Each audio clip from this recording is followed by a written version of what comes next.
तो आज 21 तारीख है ना सितंबर की, और बच्चों के लिए पहले एक प्रोग्राम हुआ था और एक डेट फिक्स हुई थी कि 21 तारीख को दोबारा मिलेंगे। बच्चों का स्वागत है। पहले तो एक बार ताली बजा दो इनके स्वागत है।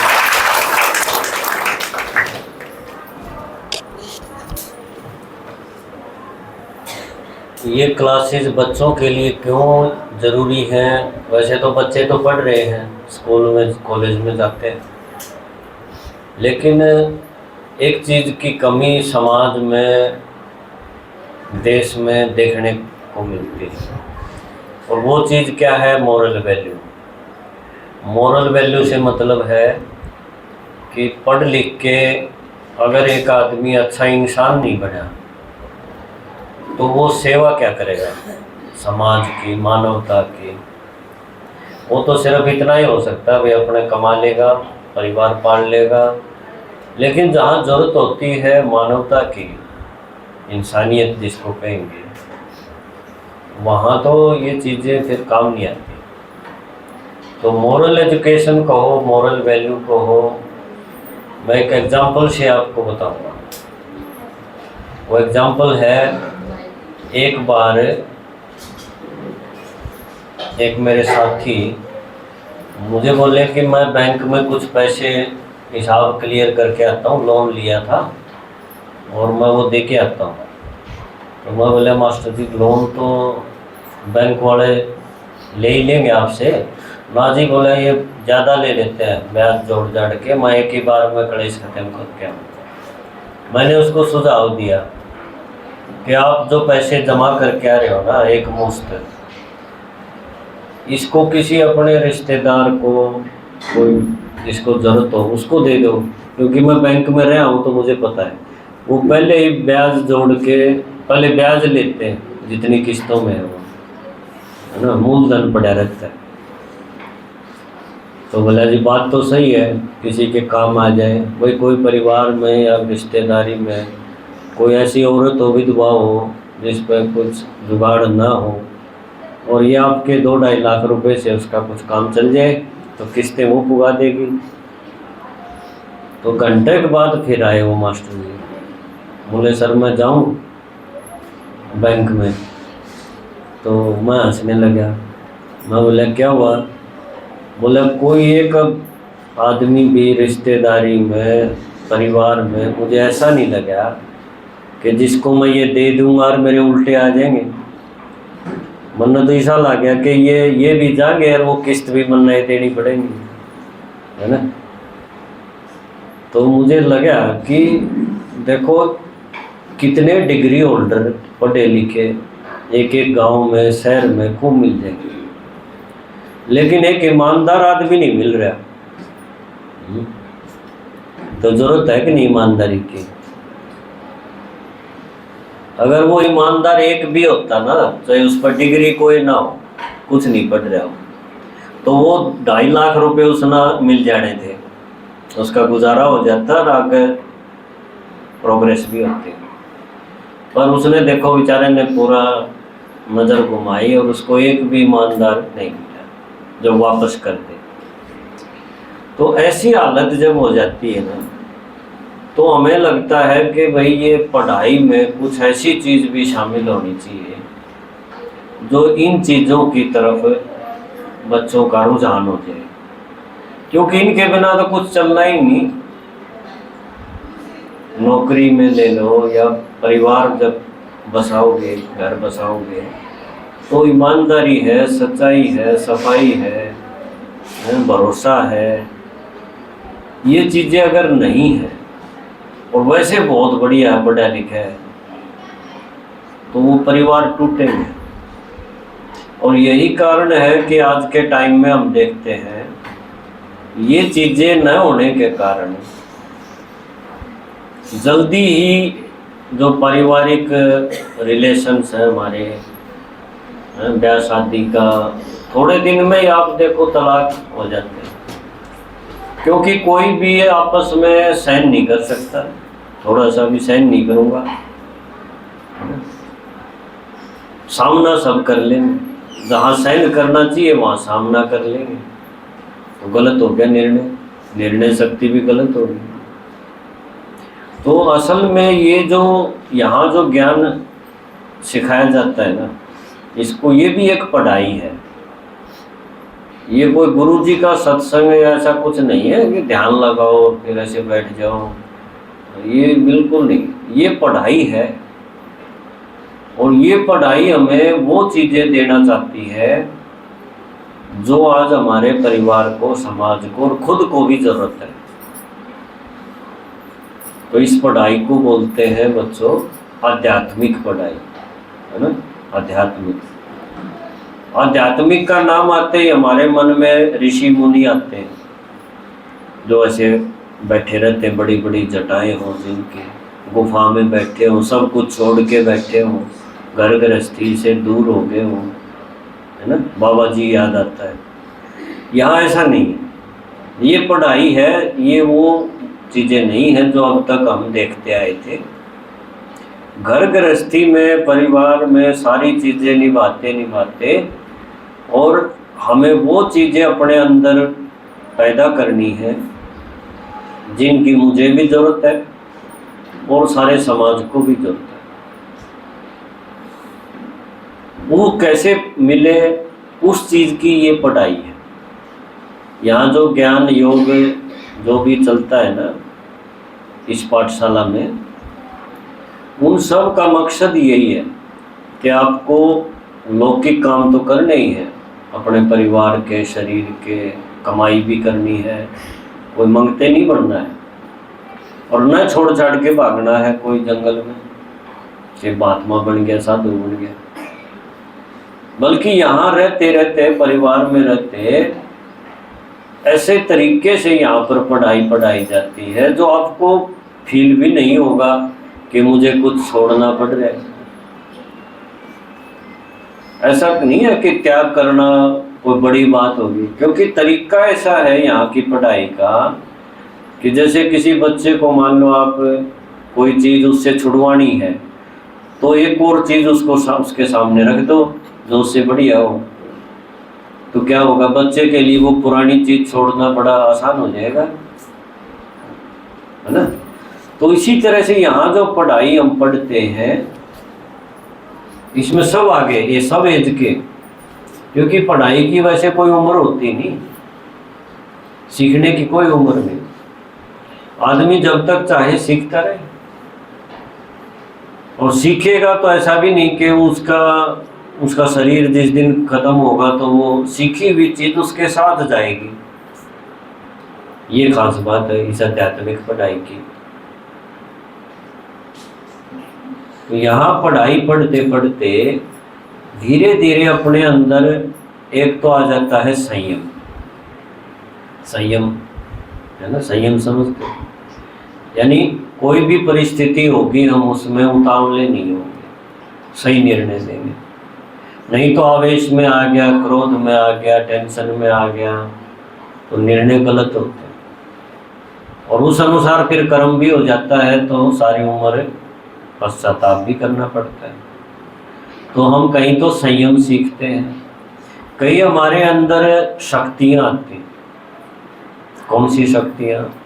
जो शरीर की नहीं, शरीर की तो आम आदमी कर ही लेता है, लेकिन अंदर से मजबूत हो जाए।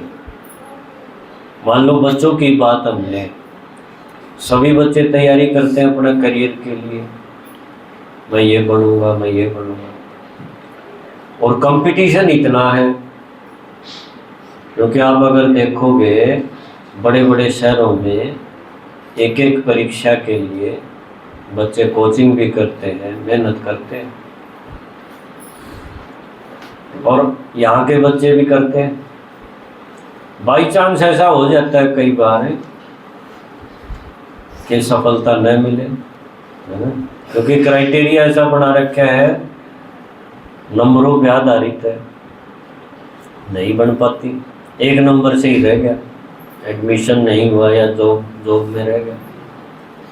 तो सीधा क्या होता है, जो बच्चा जिसके साथ 2-3 बार ऐसा हादसा हो गया हो, तो उसके मन में नेगेटिविटी आती है ना। या तो उस टाइम वो नशे पकड़ेगा, या और इससे आगे भी बढ़ सकता है, हो सकता है आत्महत्या तक की सुन ले, जान ले। ऐसे भी केस खूब आ रहे हैं। दोनों चीजें कितनी खतरनाक है उस परिवार के लिए और उस खुद बच्चे के लिए। एक ही बच्चा हो, आजकल एक एक है लगभग, तो वो चलो डॉक्टर नहीं बन पाया, आध्यात्मिक पढ़ाई इसमें कैसे फायदा करेगी। आध्यात्मिक पढ़ाई का मतलब है आत्मा की पढ़ाई। आध्यात्मिक कोई और लंबी चौड़ी बात नहीं।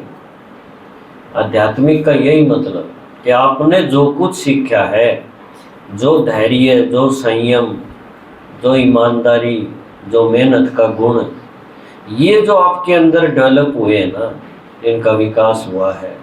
क्योंकि कोई भी चीज़ आप करने जाओगे तो ये चीज़ें तो चाहिए, ये नहीं होंगी तो आपकी परीक्षा वगैरह कुछ सफल थोड़ी होगा। तो ये चीज़ें जब हम आत्मा के अंदर पैदा हो जाती है, और जैसे वो अगर मान लो शरीर छोड़ भी देगी, कई बार ऐसा होता है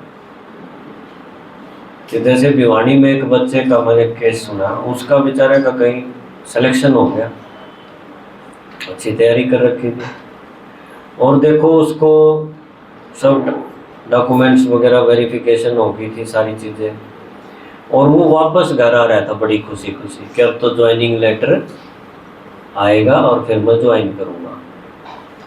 और हुआ क्या, जैसे ही वो सिटी स्टेशन पे ट्रेन से उतर रहा था, और एक पिट्ठू बैग सब रखते ही आजकल बच्चे, और वो ट्रेन वहाँ रुकती नहीं, थोड़ी सी मंदी होती, और उसका कई बार आना जाना होता था, उसको पता था मंदी होगी तब मैं उतर लूँगा।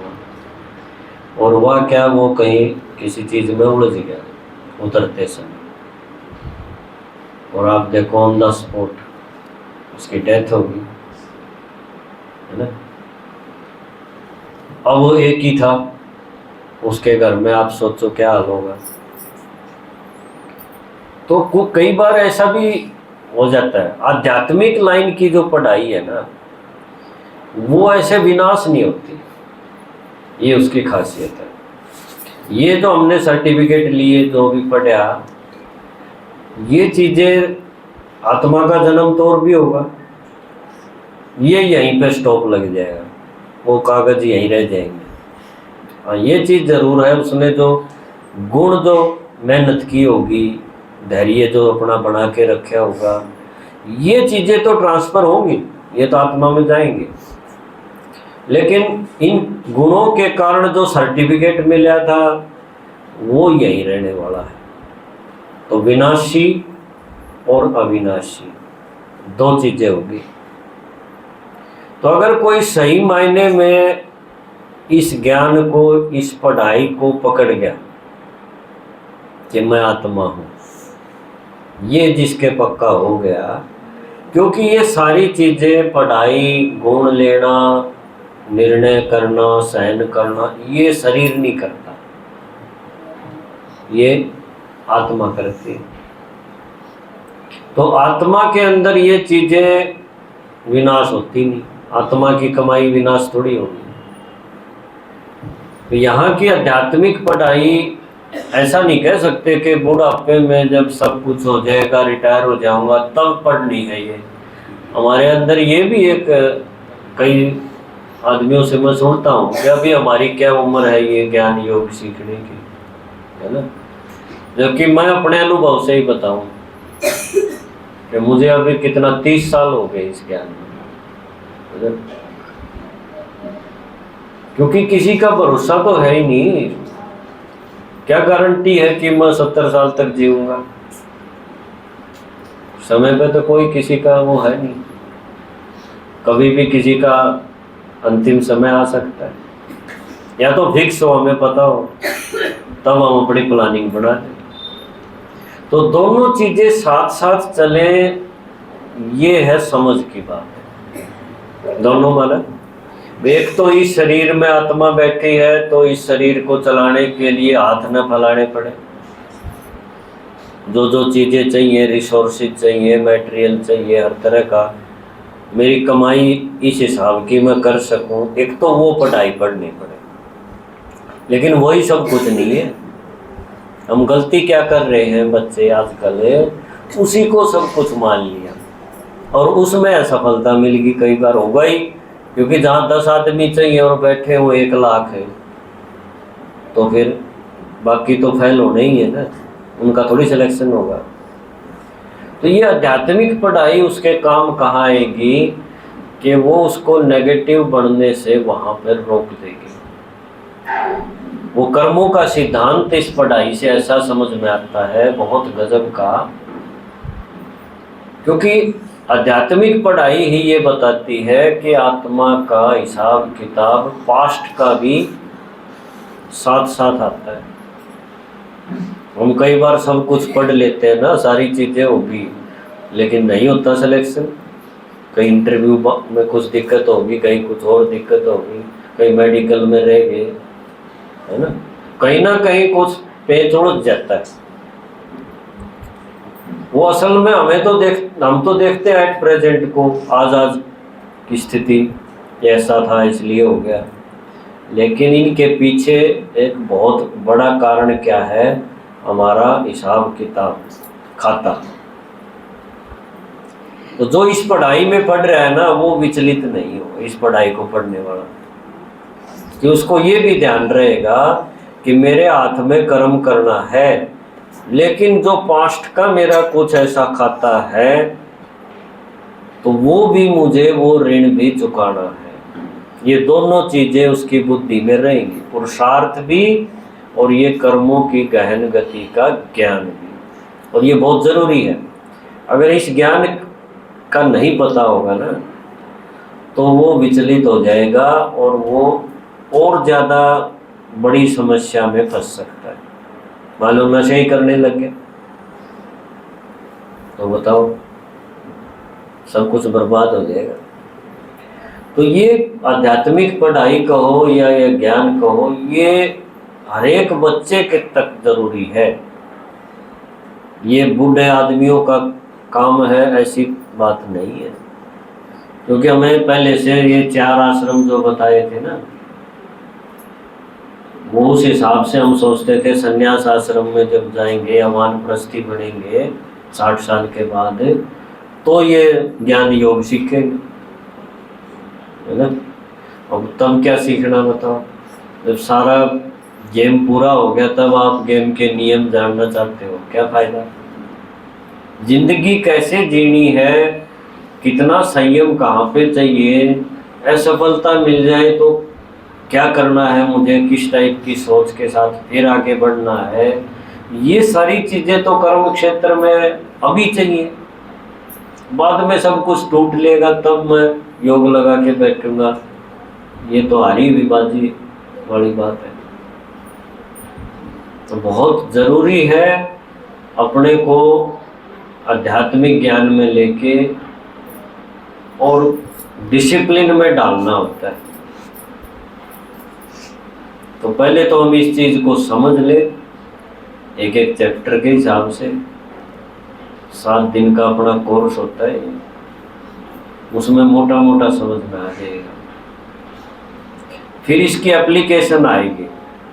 एक बार तो है मोटा मोटा जान लिया, मैं आत्मा हूँ, वहाँ की रहने वाले हूँ, ये ऐसे एक नाटक है, भगवान इसमें क्या रोल है उनका, ये सारी बातें आपको 7 डेज के इस कोर्स में बताई जाएंगी, 1-1 घंटा डेली।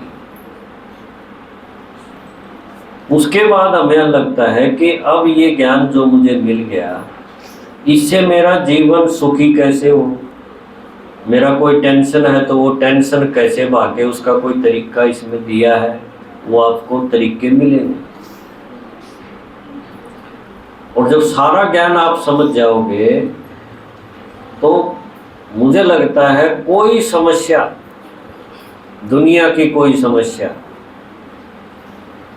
वो आपको हिला नहीं सकेगी। बेशक आपका शरीर भी अस्वस्थ हो जाए, कुछ और कहानी बढ़ जाए, लेकिन अंदर से वो बंदा मजबूत रहेगा। मेरा एक साथी है, उसका एक्सीडेंट हो गया था। और एक्सीडेंट में क्या हुआ, दोनों पैर नीचे के उसके जूठे हो गए। और कभी हैवी वेट बॉक्सर था वो, अब दोनों जूठे हो गए तो रीढ़ की हड्डी में उसके चोट लग गई। और अभी 2-1 साल पहले उसका एक पैर में कुछ इन्फेक्शन हो गया, वो एक पैर भी उसका काट दिया डॉक्टरों ने। अभी उसका हाथ है मजबूत है, क्यों बॉक्सर था तो लेकिन उसने बंदे ने हिम्मत नहीं आ रही तो उसने क्या किया पता है, कन्या गुरुकुल खोल दिया गांव में। हिसार के पास गांव है उसका, कन्या गुरुकुल का वो अभी क्या बोलते हैं कुलपति है। कितनी सारी बेटियों के लिए उसने हॉस्टल बना दिया। और वहाँ पर आर्य समाज के हिसाब से जो उनकी जो भी पद्धति है, जो शिक्षा है वो, और साथ में ये शिक्षा जो आप लोग पढ़ते हो ये भी है साथ में। तो संस्कारों के लिए आर्य समाज का जो ज्ञान है उसने वो पकड़ लिया। वहाँ बड़े बड़े आचार्य और उन लोगों को बीच बीच में बुलाता रहता है। अभी मेरे कई बार फोन पे बात होती है, अभी भी उस बंदे की हिम्मत देखने लायक है। जबकि उसके देख लो नीचे से जूठा है, अपनी व्हीलचेयर रखता है, अपनी गाड़ी में सारा सिस्टम उसने कर लिया, पकड़ के कैसे चढ़े ये वो। सिर्फ एक आदमी उसको ड्राइवर की जरूरत होती है, उसका पैर रख दे उठा के। लेकिन जो सही सलामत है, जिनका शरीर ठीक ठाक है, वो उसके आगे टिक नहीं सकते, मनोबल इतना ऊंचा है। तो आध्यात्मिक शक्ति अंदर से इतना पावरफुल बना देती है आदमी को कि अगर उसके हिसाब से कोई चीज न भी हुई तो भी दुनिया उसको एक स्टार की तरह देखती। ऐसा बनना चाहिए कि नहीं, या खाली सर्टिफिकेट ले ले। खाली सर्टिफिकेट की आगे चल के वैसे भी वैल्यू खत्म हो रही है, तो बहुत हो लिया कदर। एक एक को सर्टिफिकेट दे दिया, वो भ्रष्टाचारी है, वो सरकार भी झेलती है, समाज भी झेलता है। अब वो सिस्टम को धीरे धीरे एक ना एक दिन तो बोलते हैं ना सच्चाई की जीत होगी। तो अभी डिमांड तो ये आ रही है कि भाई जो भी आदमी है वो पहले उसके अंदर ये चीज़ें हैं कि नहीं। इसलिए मॉरल एजुकेशन की बात चलती है कि ये और सब्जेक्ट पढ़ाने के साथ साथ ये सब्जेक्ट भी जोड़ो, जो इसकी ज़रूरत है। नहीं तो बाद में कितनी जांच चलती रहती भ्रष्टाचारियों की, कुछ नहीं होता, बरी हो जाते हैं। तो दुनिया को बदलने के लिए परमात्मा ने तो 1936 में ही ये खेल शुरू कर दिया था ब्रह्मा के तन से। उन्होंने तो आते ही बता दिया था ये दुनिया भी रहने लायक नहीं है, नई बनानी पड़ेगी। और नई बनेगी इनमें से ही, पुराणों में से ही। कैसे बनेगी? तो बोले ये ज्ञान, ये पढ़ाई पढ़ते जाएंगे और इनके अंदर जो पुरानी गली सड़ी बेकार की बातें थी, कमजोरी की बातें थी, नेगेटिविटी थी, वो उसकी जगह पॉजिटिविटी, अच्छाई आ जाएगी, ये परिवर्तन हो जाएगा, तब बदलेगी। तो जो इस लाइन में पहले से लगे हुए हैं उनको तो पता है। हम चाहते हैं नई जनरेशन अभी से इस चीज़ को पकड़ ले। ये उनके करियर के लिए, उनके स्वास्थ्य के लिए, मानसिक स्वास्थ्य के लिए, है ना, डिसीजन मेकिंग में बहुत सारी जगह ये चीज़ काम आएगी। एक विवेकानंद ने देखो झंडे गाड़ दिए थे, नाम सुना होगा ना, विवेकानंद का नाम सुना, एक बंदे। और उस टाइम तो देश गुलाम था, लेकिन सारे शिकागो शहर में विवेकानंद ने उस टाइम 1893-94 में भारतीय संस्कृति की धौंस जमा दी थी। सबके मुंह बंद हो गए थे एक बंदे ने ऐसा किया था और उसने बोला था कि अगर मुझे 100 ऐसे मिल जाए ना ब्रह्मचारी तो मैं दुनिया बदल दूँ। ये विवेकानंद की बात थी। तो आज इस संस्था में आप देखोगे, अभी तो आप नए नए हो, आपको पता नहीं है ना पूरा। 100 क्या, यहाँ तो लाखों की तादाद में ब्रह्मचर्य सच्चे हैं। तो दुनिया क्यों नहीं बदली जाएगी, है ना। उसको तो 100 ही चाहिए थे। अब शिव भगवान ने तो यहाँ लाइन लगा दी और बाद में देखते जाओ अभी आप इस ज्ञान की गंगा में हर एक की इच्छा होगी। तो इसके बिना कुछ है ही नहीं, समाज नहीं, परिवार नहीं, देश नहीं, कोई भी चीज़ नहीं। तो सबकी जो जड़ है ना, मानवता की जो जड़ है, उस जड़ के साथ काम हो रहा है यहाँ पे। जड़ ठीक होगी तो उससे जो भी आएगा ऊपर, वो किसी फील्ड का हो, उसमें सच्चाई होगी, ईमानदारी होगी, मेहनत करने वाला होगा, वो आत्माभिमानी होगा, वो शरीर की छोटी मोटी इच्छाओं के लिए आकर्षित ही नहीं होगा, चैलेंजिंग होगा, है ना। तो ये ज्ञान धीरे धीरे आप लोग इसको पकड़ो। अब जिसके भी साथ आए हो, पेरेंट्स के साथ आए होगे, इसको यहाँ पे दी एंड नहीं करना कि 2 क्लास होगी, बहुत इतना ही बताया था। ये तो एक छोटा सा ट्रेलर था। इस लाइन में चल के देखो, सारी दुनिया नतमस्तक होगी, क्योंकि वैल्यू है यहाँ पे। आदमी अपनी वैल्यू खो चुका है। अब दोबारा वो कैसे पैदा हो, वो पढ़ाई है रोज रोज, और 1 घंटे की पढ़ाई है बस, है ना। 1 घंटा केवल सुनना ही है और कुछ नहीं। सुनते सुनते बात बढ़ जाएगी। ठीक है। ओम शांति।